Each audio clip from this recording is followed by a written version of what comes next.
Viewers, the opposition is up in arms. A day after the finance minister tabled the union budget on the floor of parliament on Tuesday, their main grouse, it turns out, is that they believe that Modi's NDA has discriminated against all other states of the Indian Union except for two states run by the NDA's alliance partners in Bihar and Andhra Pradesh. India bloc chief ministers are so cut up with what they called is an exercise to save Prime Minister Modi's chair at the expense of sacrificing the dharma of federalism that they have decided to boycott a high-powered meeting chaired by the Prime Minister on economic matters. In fact, viewers, the Niti Aayog, under the rubric of the Niti Aayog, this meeting has been called to discuss the budget and the path forward with all chief ministers by the Prime Minister, who in fact is the chairperson of the Niti Aayog. Not just this, the opposition chief ministers and political parties have also been protesting at the Gandhi statue in Parliament and have disrupted the Houses of Parliament. Now, the opposition, as I told you, has a problem with what they call is a pronounced bias. They claim that infrastructure demands from other states are ignored, that the union budget is a kursi bachao budget, and that the budget is framed only to please, or rather appease, BJP's allies, in particular two, Nitish Kumar and Chandrababu Naidu. Now, viewers, here in their own words is what the opposition leaders have been saying. And you can see on your screens those words of the opposition leaders. Listen in. जो कल budget पेश हुआ, उस budget में किसी state को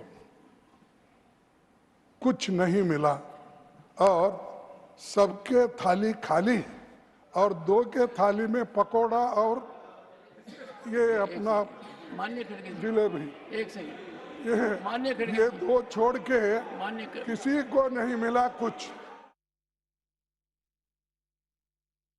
हम सभी लोग जितने लोग हैं और खासकर समाजवादी लोग, किसानों को एमएसपी मिले, आय दोगुनी हो, उसका रास्ता निकले। लेकिन इधर देखने को मिल रहा है समर्थन मूल्य किसान को न मिल करके जो अलायंस पार्टनर जो सरकार बचा रहे हैं उन्हें समर्थन मूल्य सरकार दे रही है। ये तो अखबारों में भी छपा है। क्या मिला यूपी को? डबल इंजन की सरकार, तो डबल लाभ मिलना चाहिए था, दिल्ली का लाभ, लखनऊ का लाभ। लेकिन लगता ये है कि दिल्ली अब लखनऊ की तरफ नहीं देख रही है, या लखनऊ वालों ने दिल्ली वालों को नाराज कर दिया। उसका परिणाम हमें बजट में दिखाई दे रहा है। The same accusations have been made by the Chief Minister of Bengal and the TMC MPs. It has been made by those in the opposition in Maharashtra, across the board. And of course, the Tamil Nadu Chief Minister, Mr. Stalin. So are the accusations borne out by facts? Is it true that Modi's NDA has been discriminatory towards Maharashtra, for example? Here are some hard facts that list the projects which are worth a whopping rupees 36,000 crores. Yes, viewers, let me reiterate that number. 36,000 crores inaugurated by Prime Minister Narendra Modi in Maharashtra just this July, days before the budget. Here are some hard facts. Let's get into the details. You have the Thane-Borivali tunnel project. This is worth 16,600 crores alone. Then you have, viewers, the Goregaon-Mulund Link Road, the GMLR project. This is worth 6,300 crores alone. Then you have Kalyan Yard remodeling, a project that is worth 812 crores. Then you have the Gati Shakti multimodal cargo terminal. Then you have the new platform at Lokmanya Tilak terminus. Now, this is to provide new platforms that will be able to accommodate more trains. You also have the Mukhyamantri Yuva Karya Prashikshan Yojana, which was announced. All of these were announced in March. And all these three schemes put together are worth 900 crores. All these three schemes. And the Mukhyamantri Yuva Karya Prashikshan Yojana is worth 5,600 crores on its own, viewers. And therefore, it comes to a whopping, as I told you, 36,000 crores. And this was just given a few days before the budget. Now, viewers, I leave it to you to judge whether the budget should have either, for the sake of sounding platitudinous, repeated all these schemes that are going to only build infrastructure, or perhaps focused on other areas, given the fact that Maharashtra already has its pockets full. Now, viewers, let's look at another state. In Bengal, the TMC is having a massive meltdown because the state wasn't mentioned in the budget specifically by name. In fact, its MPs have been protesting by the Gandhi statue in Parliament, and the Chief Minister is also boycotting the meeting. Again, the hard facts will be on your screens, viewers. And they reveal that Bengal too has been bequeathed many projects in the last quarter. There is the Kolkata Metro's Howrah Maidan Esplanade Metro section. This project was inaugurated by Prime Minister Modi on March 6, 2024. March 6, viewers, 3 months back. The total project cost is rupees 4,965 crores. Then there is the multiple development project worth rupees 15,400 crores. 15,400 crores. These projects were inaugurated by Prime Minister Modi on March 6, 2024 in Kolkata, again on the same day. Then there is a 344-kilometer long product pipeline. This project is worth rupees 1,300 crores and was inaugurated by Prime Minister Modi on March 5, 2024. This will traverse from Paradip in Odisha to Haldia in West Bengal. Another Chief Minister skipping the Prime Minister chaired Niti Aayog meeting is Tamil Nadu's M.K. Stalin. But the hard facts show that Tamil Nadu is never far from the Prime Minister's mind. Never mind, viewers, the several visits to the state.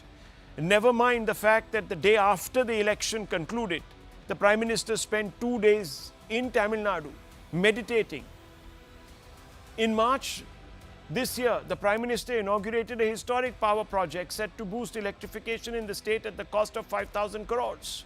And we are talking about the prototype fast breeder reactor, the PFBR, in Kalpakkam. Viewers, this will contribute 500 MWE or 1250 MW prototype electricity for the state. Finally, on the charge that allies were favored by the NDA to save the Prime Minister's chair, we did some research to discover if the Congress-led UPA government was guilty of practicing everything that it accuses the NDA of today.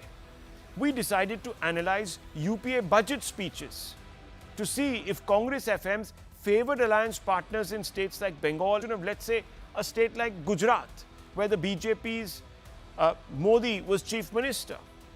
The hard facts show that when it came to Tamil Nadu, the state found mention in UPA budgets whenever the party at the state was an ally. The moment the DMK exited the UPA, the state was not mentioned in the union budget. The takeaway throws up a question. What does this say about selectivity of the UPA, viewers? The moment you cease to be an ally, you are forgotten, or your state is forgotten. Many would think that that is some kind of retributive punishment. Then there is another hard fact, viewers. The state of West Bengal was also mentioned in UPA budget so long as TMC was part of the ruling coalition. So allies always extracted their pound of flesh under the UPA, and let's not forget that under the UPA you had a separate railway budget, and the rail mantri was Lalu Prasad Yadav for lengthy periods of time. And you will remember that the rail budget almost became a gravy train. where projects were given to states either where elections were due or, friends and viewers, where allies were in power. In fact, there was lobbying, hard, intense lobbying. And there used to be quarrelsome fights if any state that was part of the UPA alliance or ruled by a party that was part of the UPA alliance, to be absolutely factual, was left out. Here is another hard fact. The UPA budget stopped mentioning Gujarat altogether from 2007 onwards. Incidentally, 2007 was also the time when relations between Modi and Gandhi's had deteriorated visibly during the campaign ahead of assembly elections. Here's the takeaway. Was UPA also guided by political instincts in budgetary allocations? Viewers, is today the stand that is being taken by the opposition with regard to the NDA budget merely political, or is it principled? You've heard some of these hard facts. Let's open this up. Let's put this out to debate. Viewers, let me begin with Dr. Anand Ranganathan. And let's get him straight as somebody who is looking at this exercise as a layperson. Dr. Ranganathan, I put out a set of hard facts. I don't expect anyone here to take them at face value, but I would believe on the back of these hard facts that there is some politics going on here, and it is petty politics. I'm willing to stick my neck out and make that charge. Good evening, Rahul, and good evening to my fellow panelists. For the umpteenth time, I hate you for doing this. You kill the debate by giving hard facts first up. A, it kind of ruins a couple of hours of my time because then half the facts that you gave, I have been preparing. And B, sorry about that. It kills the debate because how can you argue against hard facts? But nonetheless, I will try my best. I apologize. There are 3 points I'd like to make. The first, I want to show you this chart. I hope your viewers can see this.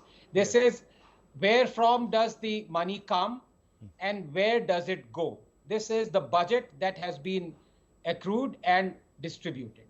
Now, here you can see, if you can read very clearly, that almost 50% of the money that is distributed to the states plus the interest that is paid on the loans taken. 21% is the state share and 9% is the finance commission that again disburses to states. So when 50% of the money that of the budget is given to states, and over and above that, I'm sure no opposition party will have any objection to 8% of the budget going to defense, 4% of the budget going to pensions. So almost 65% of the money that India has is distributed to states plus given for interest plus defense plus pension. Where is the issue? Why are we playing politics? Nonetheless, having said that, Rahul, and here I come back to the data that you presented. Yes, politics will be played. Yes, there is truth on both sides. It is a fact that preferentially 2 states have been given more money than the other states. Of course, Odisha has a very legitimate claim, and more than the South, I would say, because it is one of the poorest regions of the country. And yesterday, Biju Patnaik actually told the truth that if at all there is a state that needs more money or protection from the center, it is Odisha. So there is truth to that.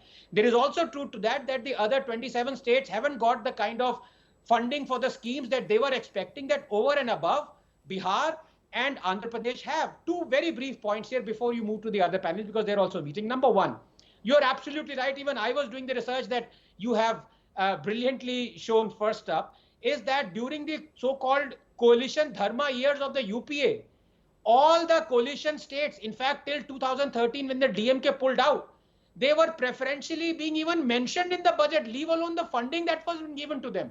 So yes, UPA was playing politics, BJP is playing politics. But above and beyond that, I want to take one point. When Andhra Pradesh was carved out, it was said that for the first 10 years, Hyderabad can be the capital. You know, the state of Andhra Pradesh, poor Andhra Pradesh doesn't have a proper capital. Amravati, when Chandrababu Naidu said, I need 35,000 crores to build this capital, it will be amongst the top 5 cities in the world. He lost the elections. The World Bank pulled out. According to an estimate, $7 billion is required for Amravati to even be seen as a proper capital. We have a bona fide state of this country, Rahul, that doesn't have a capital to go to. So obviously, I don't know why people are playing politics over this. Andhra Pradesh, like West Bengal as Kolkata, Maharashtra as Mumbai. I can turn around and say, Chandrababu Naidu can legitimately say that only 15,000 of the 49,000 crores has been given. Where is the rest of the money going to come from? Slowly. So you have to build something. There is a legitimate claim for building a proper capital of a state. So let me open this up. I think Dr. Ranganathan has put this very lucidly. I think he has brought out the inconsistencies and has pushed us towards viewing the opposition stand and concluding that they are playing politics. So Abbas Haider, you're from the Samajwadi Party. We just heard Akhilesh Yadav ji, who is of course the supremo of your party, saying that Uttar Pradesh ko kuch nahi diya. Now let me just tell you, just a couple of months ago, 14,000 crore projects, 14,000 projects worth over 10 lakh crore. 10 lakh crore have been inaugurated in Uttar Pradesh. 10 lakh crore to bhai sahab, if tomorrow Bihar got, Nitish Kumar would in 8 reiterations, reincarnations would not quit the side of the Prime Minister. Let me tell you this, वो तो फेविकॉल से भी तगड़ा जम जाएंगे. अच्छा, multiple rail projects worth around 8,200 crores. Chalo, they didn't stop at the fact that they are giving 10 lakh crore worth of projects. They said, okay, और भी डाल दो 8,200 crore, 8,200 more crores. Okay, that also proved insufficient in the Prime Minister's imagination. So he said development initiatives worth more than 34,000 crores, inaugurated, dedicated, laid the foundation stone of multiple development initiatives. At Azamgarh in Uttar Pradesh, just in one place, 34,000 crores, sir. Okay. What more does Uttar Pradesh want? Double engine Sarkar is delivering to Uttar Pradesh. You should be asking the fundamental question, not कि हमें कितना मिला budget में. The Prime Minister could easily have told the FM कि भैया ये सब जोड़ के वहाँ लगा दो नाम के वास्ते, at least it will be read out, सब खुश होंगे. No one will single us out. But I want to ask you, sir, if 10 lakh crore worth of projects has been given, 8,200 crore, 34,000 crore, that itself, my maths is my weakest part, so 42,000 plus 10 lakh crore, that's 10 lakh 42,000, 50,000 crores has been given in just a couple of few months ago. You should be asking कि भैया implement कब होगा? दे दिया मगर paper पे ही रहेगा. Rahul bhai, let me tell you, even the Jewar airport, which is getting constructed. Sir, I'm talking about the projects that have been given to you, sir.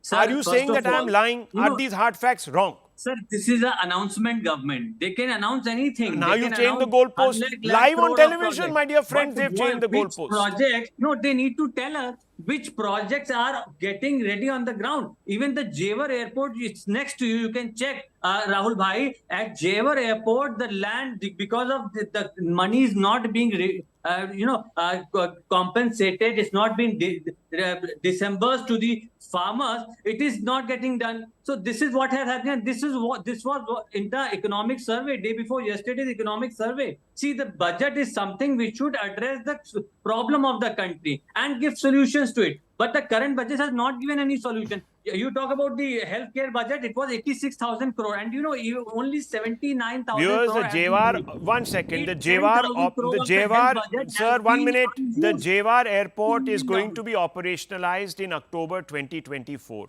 Okay. The first phase of the airport is expected to be completed by March 2025. I'm giving you facts, viewers. Here are the hard facts. Testing. The airport will be completed for testing in the next few months, in the next few weeks, in fact. Operations. The airport will become operational for traffic by October 2024. Now, Sir, if on October 2024, whatever date that is being, after consulting all the star signs, etc., is going to be decided, if it is not inaugurated, you can come here, Abbas Haider, and say, bhaiya, it has not happened. The expressway linking airport to Faridabad will be opened by December 2024. Now, hang on. You made a couple of charges. Your chief minister says kuch nahi I diya. have not made my point. No, one I've not second, made Haider my- Saab. I just One need 20 second, more please listen seconds. to me. I don't want to get into an argument with you, sir. I respect you too much. You come very researched. I'm only asking you. You heard your chief minister. He didn't talk about कि भैया वो paper पे रह जाता है. They don't deliver on time like you are making that more nuanced point. He said simply this. Nothing was given to us in the budget. So I took you back 2 months before the budget, when the campaign was at its height. And so many projects have been announced. A budget is also, sir, a place where you announce, right? You don't implement, you announce. You say, हम इनको इतना दे रहे हैं, इनको इतना करेंगे. This person or this particular project will be given this much money. We are committing a budget of so much, allocation of so much. No, I agree with you. This So is then if an you agree with me, announcement where's to the buy debate? time from the allies like TDP and JDU. This is just an announcement. This is not a budget. This is a gimmickal budget, like the usual, BJP type. Nothing more than that. Okay, And second Dr. thing, Ranganathan is second putting out most something. important Let's thing- ask him. Gimmickry. I just want to say this. Since yesterday, a lot of politicians from Tamil Nadu are saying that we give so much tax and we get so little in return. These are facts spoken by the finance minister, who said we have given more to Tamil Nadu than we have received in tax collections from them. So Tamil Nadu's tax collection in the last 10 years have been 6.2 lakh crores.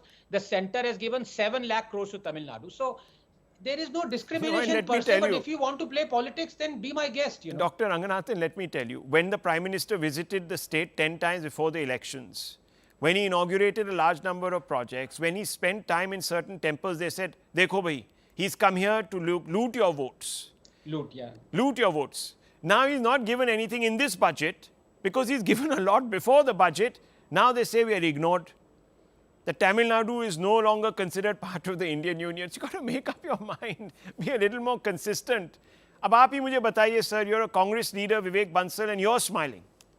Because even you know that, at the back of this, it is politics, isn't it, sir? Come on. Rahul, I had been very raptly, listening to whatever you had to come forth with in support of the budget and this present day regime, and coming out with facts and figures, definitely, which appears on the face of it very lucrative and substantiate your point of view. But let me tell you, you said that in UP and you cited examples that PM announced these SOPs or these development funds were allocated or announced by the PM. So that was with keeping in mind the elections. That was to attract the voters. That was to get the votes from them. And now after the fact the results have come out, he is highly disappointed with these states. Okay. So but nothing. And as far as announcements are there, definitely we would like to see that how they are translated on the ground. And along with it, there are so many things. You see, the fact that. Hello, let me, Ranganathan ji, we had been listening, we had been in all whatever you had to say. No, he's not interrupting you. I think there's an audio problem, sir. No one is interrupting you. Bansal Saab, किसी ने interrupt नहीं किया. Okay, sorry. Yes, wrong number. Okay, Rahul ji, sorry, I take back my words with all due apologies. That's okay. So let me just say, and in all the first of all, the fact that so much has been allocated for employment, it negates the argument of the government, which they had been repeatedly reiterating that so much employment has been generated. Okay. And the fact that this they have accepted subsequent to the demonetization, MSMI had been ruined, which were providing substantive employment. First of all, they have to acknowledge what is your point? The point is today that politics is being played or you're taking a principled stand. What is the point? No, politics.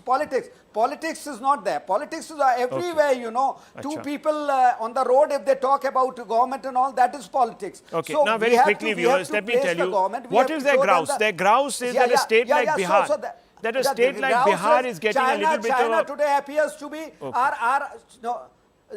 all the budgets have been percentage-wise. Okay. Defense should have been our priority. Okay. Defense should be the priority. It has come down. Okay, we want to face China. China, who is encroaching upon our land, who is making illegal constructions there. We have to face them. So budget should have been. Budget should have been about this. Budget should have been about that.